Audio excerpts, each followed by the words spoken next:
Olá, seja muito bem-vindo ao Gregário Cycling. Esse podcast é um oferecimento de Jungle, o isotônico feito no Brasil sem qualquer aditivo artificial. Hidrate-se com Jungle. O Gregário Cycling é amigo da ciclovia do Rio Pinheiros, o ponto de encontro do ciclismo paulista. Nesse episódio a gente conversa com a nutricionista Alessandra Luglio. Ela explica as armadilhas e as estratégias para lidar melhor com a hidratação. Confira.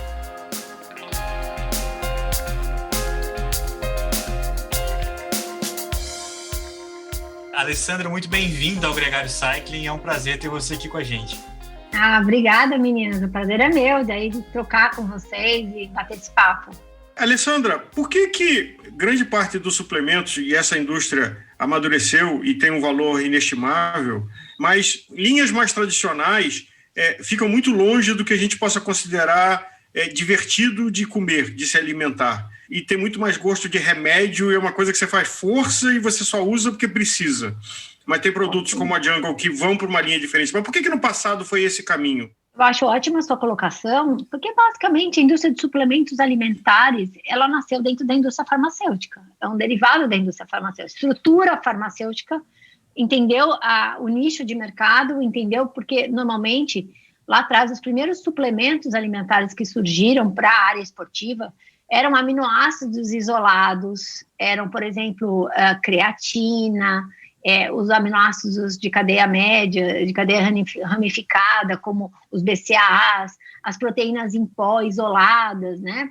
Enfim, são processos industriais para isolar ingredientes ou nutrientes que viriam, né, de alimentos que são processos mais tecnológicos e tudo mais que não cabia a indústria de alimentos fazer. Então, a gente partiu do pressuposto de que existiam nutrientes isolados que eram importantes para a nutrição do atleta e começou-se a isolar esses nutrientes. E essa tecnologia, ela vem da indústria farmacêutica. E, nesse sentido, obviamente, todo o pacote farmacêutico vem junto, como os aromas, como os aditivos e tudo mais, que comumente, se você pegar hoje um xarope para tosse, você vai ver ali que tem corante, tem vários, o gosto artificial, que é aromatizante. Então, a cultura da indústria farmacêutica é entregar o ativo. Eles não se preocupavam com o restante. Porém, como você disse, assim, hoje a gente olha a nutrição de forma diferente, né? A gente dá mais valor ao natural, a gente quer uma coisa que a gente sabe que venha para a gente sem causar dano, porque o artificial, ele sempre tem ali uma interrogação junto, né? Será que isso é bom para mim mesmo? Tá? Então, quando a gente entende que o atleta, ou até o praticante de atividade física, que é o grande consumidor de suplementos alimentares, tá? Não é o atleta de ponta, que a gente sabe que são pouquíssimos. A maioria são pessoas que estão buscando um equilíbrio na saúde. Alessandro, então, nesse sentido, o público praticante, o esportista, redirecionou esse caminho. Então, a demanda dele por produtos mais saudáveis ou com mais naturais é que encaminhou não só a indústria de suplementos, mas também a indústria de alimentação em geral, oferecer opções para que ele consiga praticar melhor a atividade física, recompor, né, a suplementação disso, mas também não colocar tanta coisa assim para dentro que não faz sentido, né? A gente viveu o boom da industrialização dos alimentos, né, no final dos anos 90 e tudo mais, em que era até legal a gente ter aromas diferentes e tudo mais. Isso gerou ou seja, enquanto a industrialização avançava com o uso de cada vez mais aditivos, principalmente sintéticos são os aditivos que não se encontram na natureza, são substâncias que a gente criou em laboratório para trazer algum benefício para o produto alimentício ou para o suplemento, como uma textura mais espessa, como um aroma, como um corante, como um edulcorante que vai trazer dulçor, enfim. Então, esses aditivos que não têm valor nutricional, eles começaram a ser utilizados em larga escala na indústria de suplementos e alimentos. Paralelo a isso, veio o movimento da saudabilidade, das pessoas se questionando com relação aos seus hábitos. E isso agora, né, nos últimos anos, eu digo de 5 anos para cá, a gente viu um boom, né? Ou seja, da busca pelo natural, né? Ou seja, eu trabalho com o desenvolvimento de produtos há mais de 10 anos, eu frequento as feiras internacionais, como as feiras americanas, as alemãs, que trazem tendências, né, em alimentação. E o que você vê mais crescer é aquela coisa do all natural, a questão do whole foods, do alimento íntegro, dos aditivos naturais, porque existem aditivos naturais que são extraídos de plantas, por exemplo, que já estariam na natureza, mas você colocou no produto para trazer uma proposta de melhoramento, para ficar gostoso também, porque tem essa questão de que a gente consome mais aquilo que a gente gosta, que dá prazer, que é gostoso, do que aquilo que a gente toma para cumprir uma meta nutricional. Isso não dá muito certo na maioria das pessoas, sabe? Mas aí também tem uma coisa curiosa, que é de você ter uma alimentação saudável, não necessariamente é comer tudo aquilo que o paladar é mais gostoso. O industrializado tem essa sedução, né? Nesse processo de busca pelo natural, né, a gente viu em outros segmentos da alimentação, por exemplo, os integrais e caindo também no marketing das grandes empresas e das grandes corporações e não entregando necessariamente algo que seja plenamente saudável. No aspecto da hidratação, o desenvolvimento desses produtos com esse rótulo, ele já cumpre plenamente o objetivo de hidratar, de recompor essa parte líquida, né, do corpo. Como é que a gente está, o status disso hoje com esses produtos que tem no mercado? Dentro do mundo da hidratação, ou seja, a ciência evoluiu muito nos últimos anos, mostrando caminhos diferentes, né, assim, melhorados daquilo que se imaginava mais empiricamente no início, né, falando há 2, 3 décadas atrás, quando os primeiros isotônicos surgiram, né. Hoje a gente sabe que existem proporções mais adequadas, né, entre, por exemplo, os eletrólitos, né, que a gente perde através da sudorese, que é o suor, que é o sódio e o potássio, né. A necessidade de entregá-los junto com a água, que é o hidratante, né, é importante, porque a sudorese acontece, não se perde somente água, se perdem esses eletrólitos. Mas antigamente a gente não tinha uma noção real da proporção eficiente que vai realmente otimizar essa hidratação, essa recomposição de eletrólitos, né? Além disso, para você fazer realmente ter um papel isotônico, entregar a reposição daquilo que o esporte mais utiliza, a gente sabe que o veículo carboidrato de reparação energética é essencial para que essa hidratação como um todo ela funcione e otimize as funções fisiológicas. Nesse sentido, quais carboidratos, né? Tem uma questão de que o isotônico, a hidratação, ela tem que acontecer principalmente durante os treinos. Não é uma coisa antes do treino ou depois do treino, porque dependendo do volume de treino, a intensidade do treino, né, e qual é o tipo de treino que você faz, a temperatura externa, a temperatura do ambiente, a umidade do ar, a gente sabe na prática, né, que a gente tem mais sudorese ou menos, né, a gente percebe, nossa, nós suando muito, mais calor, a umidade do ar mais baixa, enfim. O que eu quero dizer com isso? Toda essa equação, que é uma equação, né, quais eletrólitos, qual a proporção entre eles, quanto de carboidrato, quais carboidratos, qual o tempo, né? Qual é o tempo de permanência que a gente perde mais esses eletrólitos, né? Qual a temperatura ambiente? Então, é uma equação que tem variáveis ali e tudo isso tem sido exaustivamente estudado. Então, hoje, você precisa levar em consideração tudo isso, né? Então, tem formulações que foram feitas com base em estudos, em suposições de 3 décadas atrás, né? Agora, Alessandra, tem também a saber usar, né? Porque acontece, talvez com alguma frequência, com que alguém vai fazer uma atividade leve numa academia de 20 minutos e bebe meio litro de isotônico. Então, em que circunstâncias essa reposição é necessária e saudável? Bom, vamos lá. Segundo os protocolos da nutrição esportiva hoje, ou seja, você precisa ter uma atividade relativamente intensa, mas principalmente uma atividade mais aeróbia, uma atividade de força que realmente te cause. A gente tem que ter a sensação da sudorese, tá? É perceptível. Aquela coisa de sair da academia como entrou e não mexer um fio de cabelo, obviamente que você não perdeu eletrólitos, né?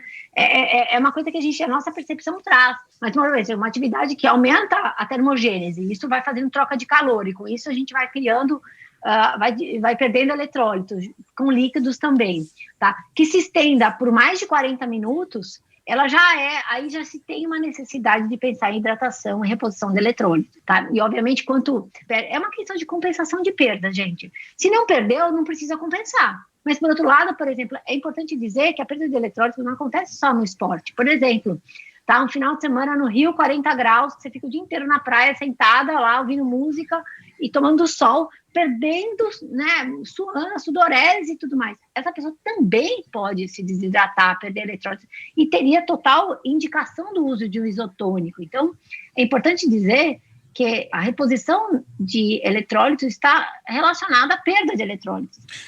Tem um outro oposto de quem se considera um atleta raiz, e fala que eu não tomo nada, eu não bebo nada porque eu sou duro ou dura, né? E muitas vezes entra numa situação de déficit de hidratação. E aí, o que fazer? Dentro desse mundo, gente, tem muito empirismo, muito empirismo. Empirismo é, alguém teve que começar essa história e testar.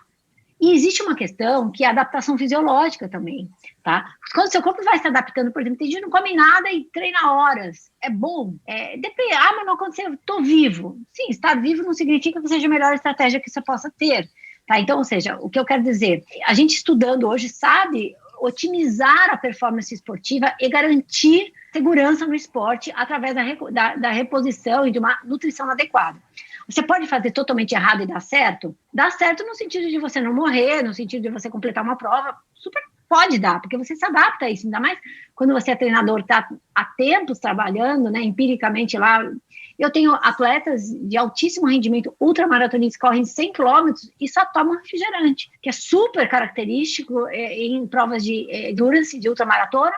Por quê? Mas daí, se você for olhar o que é aquilo lá, basicamente você entrega glicose, bastante sódio, porque tem muito sódio, né? Ou seja, e água. Então, ou seja, empiricamente, não é que você está entregando alguma coisa também, né? E a gente já começa, poxa, mas eu posso entregar de uma formulação muito mais limpa, equilibrada, cadê o potássio? Está faltando e tudo mais, por que não? Tá? Então, compromete sim, né? Quando você faz e dá certo, não significa que você esteja seguro fazendo aquilo e que você não vai ter consequências fisiológicas negativas de fazer algo que está colocando seu corpo em risco. Tá? Isso é importante deixar claro. Ô, Alessandra, eu acho que experiências como essa, não necessariamente de um apagão, mas de o corpo repleto de sal, de branco, né, do sal ali, da desidratação, e de sofrer com isso, todo ciclista que está ouvindo a gente já vivenciou. Sim. Agora, eu queria muito saber, dentro dos protocolos que já se entendem, e sabendo que cada caso é um caso, qual que é o formato ideal de se preparar, por exemplo, para um treino de 3 horas, de 4 horas no fim de semana? Como ele estabelece um plano ideal para não sofrer tanto com isso? Legal. Enfim, é importante deixar claro que a camiseta branca, né, não significa desidratação, significa que você está perdendo eletrólitos e, obviamente, você pode ter, se você tiver uma reposição eficaz, o que vai acontecer? Tá tudo bem, ou seja, a camiseta tá branca e você tá continuando porque você tá repondo agora. Mas só né? quem tá desse cenário só tomando água não tá repondo. Não, tá em risco. Fala, gente, é muito simples, põe a língua no braço, você tá salgado literalmente, né? Ou seja, putz, eu tô perdendo sódio, eu preciso repor isso, porque vai chegar um momento que meu corpo não vai ter mais de onde tirar. E a gente sabe, por exemplo, a pressão arterial, ela tá totalmente ligada ao sódio. A pressão arterial bombeia o sangue para o cérebro, para o coração, para o músculo.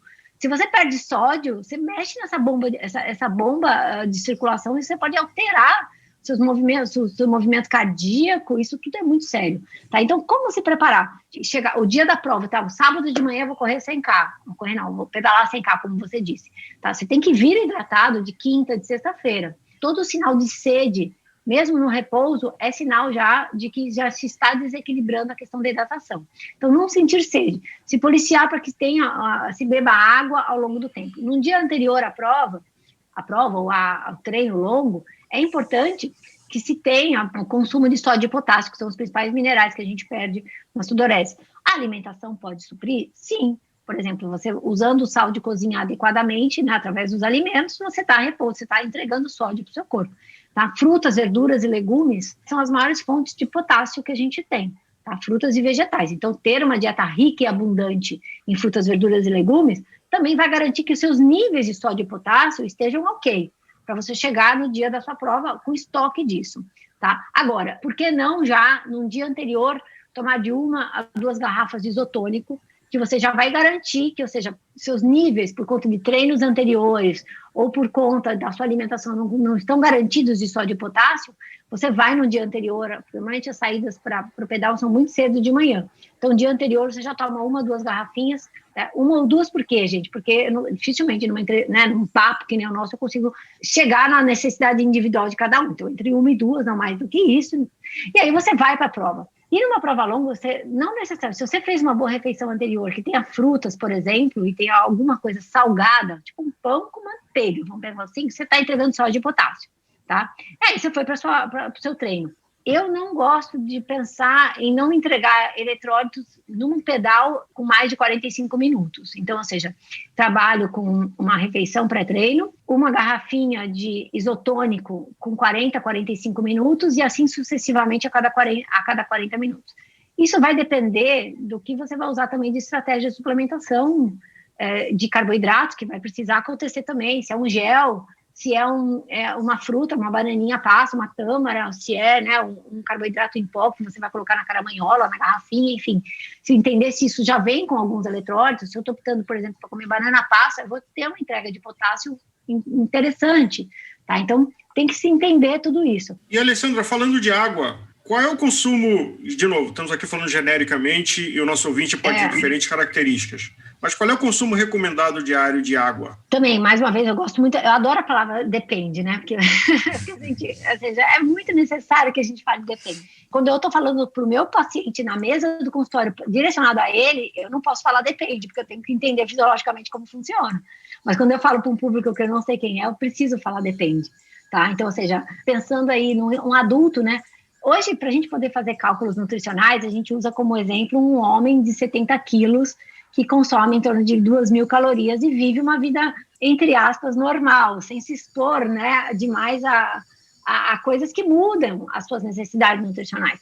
Esse homem precisa de, no mínimo, 2 litros de água por dia. 2 litros, 2,5 litros de água por dia, de consumo, tá? Isso pode vir na forma de água em si, como também de bebidas que tenham aí proeminência de água, como chás, como sucos naturais e tudo mais. Na medida em que você vai incrementando a quantidade, por exemplo, de substâncias sintéticas no seu corpo, como, por exemplo, todos os aditivos alimentares e tudo mais, a gente sabe que a nossa demanda por água aumenta, porque são todas essas substâncias que nosso corpo não sabe o que fazer com elas, que você precisa eliminar, tá? E, óbvio, depende de onde você mora. Se você mora no Rio Grande do Sul, no inverno, você está com 3 blusas para você não passar frio, e você mora em Fortaleza e está andando na praia, muda, porque você tem uma troca de calor muito mais intensa, né? E o esporte, gente, a mesma coisa. A intensidade, né? Quanto tempo você fica no esporte e a modalidade que você pratica vai influenciar diretamente nisso. A gente sabe que um atleta que gasta muita energia, que se expõe a grandes volumes de treino, e principalmente em temperaturas mais altas, ele pode precisar de mais de 5, 6 litros de água por dia, tranquilamente. O que é importante é não desidratem, gente. Desidratação é péssimo para o esporte. Péssimo para o esporte. É péssimo para a saúde.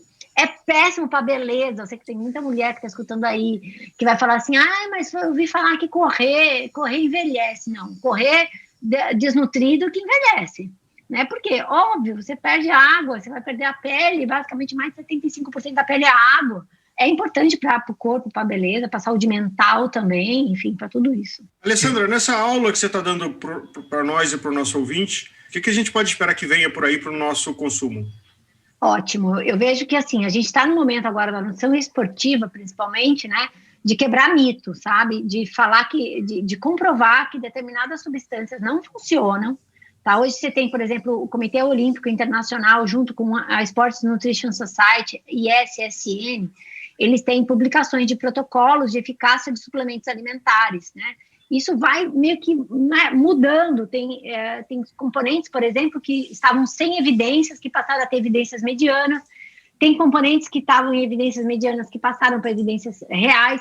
Tem componentes que estão ali, tipo, zero comprovação científica. Então, eu vejo hoje que toda a indústria de alimentos e suplementos tem que ficar de olho e precisa se atualizar com base na ciência, né? Então, com isso, a gente tem visto, por exemplo, vários componentes deixarem de existir nas formulações, como, por exemplo, o uso de BCAA, que era muito utilizado há 15 anos atrás, há 10 anos atrás, como entregando aminoácidos de cadeia ramificada. A gente sabe hoje que não tem eficácia nenhuma. Tá? Então, por exemplo, a L-carnitina, que se usava para otimizar a queima de gordura, não tem eficácia nenhuma.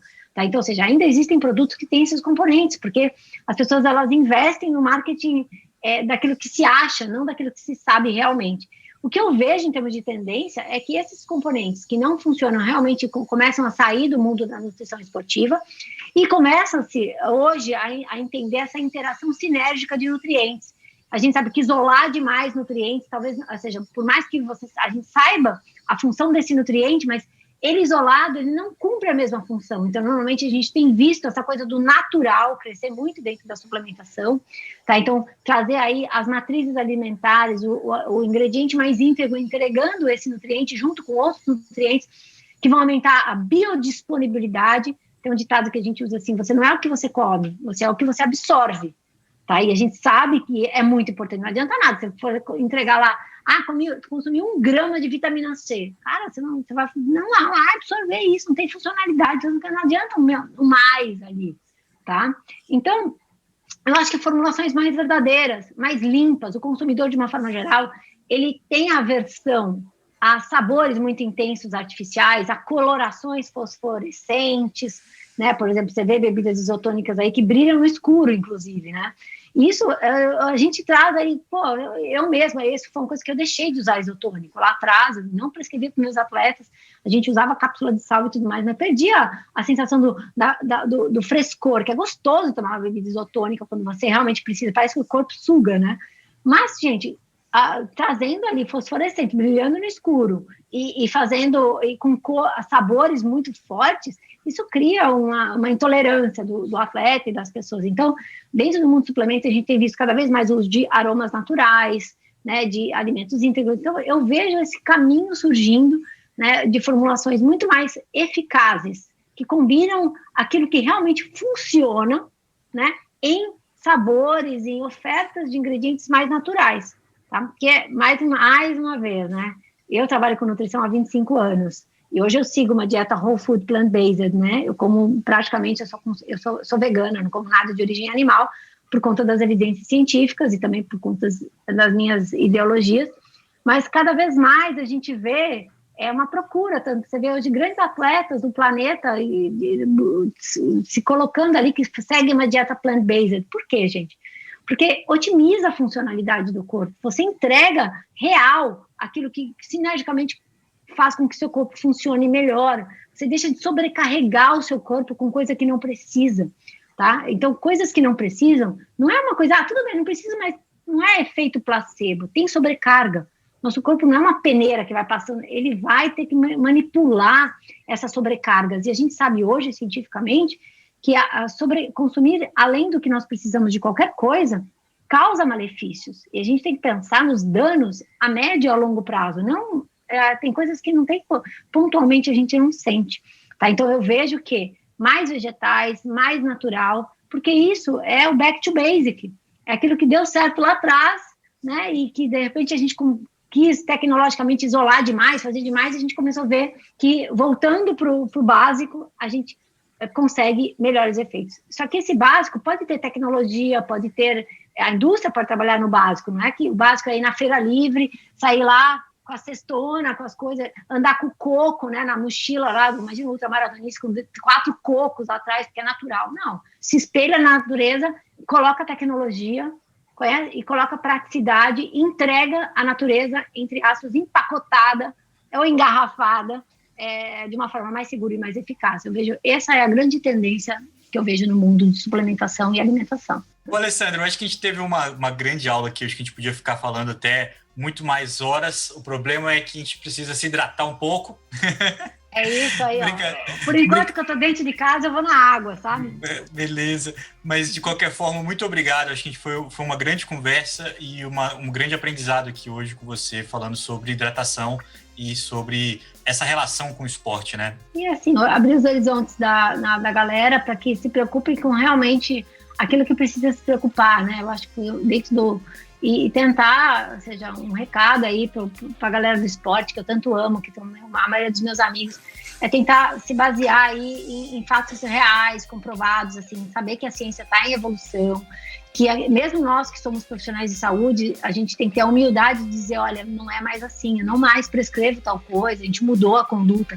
Mudar a conduta não é afrouxar, né? É simplesmente se adequar ao que a ciência traz, as inovações. Isso é necessário, porque a gente está em constante evolução e nenhuma verdade é absoluta, né? Então é importante que a gente busque informações atualizadas e siga protocolos atualizados, né? Porque ficar investindo no passado, não, né? Vamos investir no agora para o futuro, né?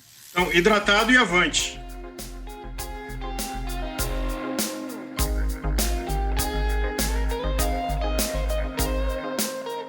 Essa aula com a Alessandra Lugro chegou ao final, com a promessa de que ela volta em breve para mais dicas sobre nutrição. Fica a dica para ouvir também as outras 2 entrevistas desse episódio com a Tota Magalhães e com a C. Soares. Vale muito a pena. Esse episódio é um oferecimento de Jungle, o isotônico brasileiro 100% natural. Aproveite o cupom de desconto e compre já o seu. O site e o cupom estão na descrição desse podcast.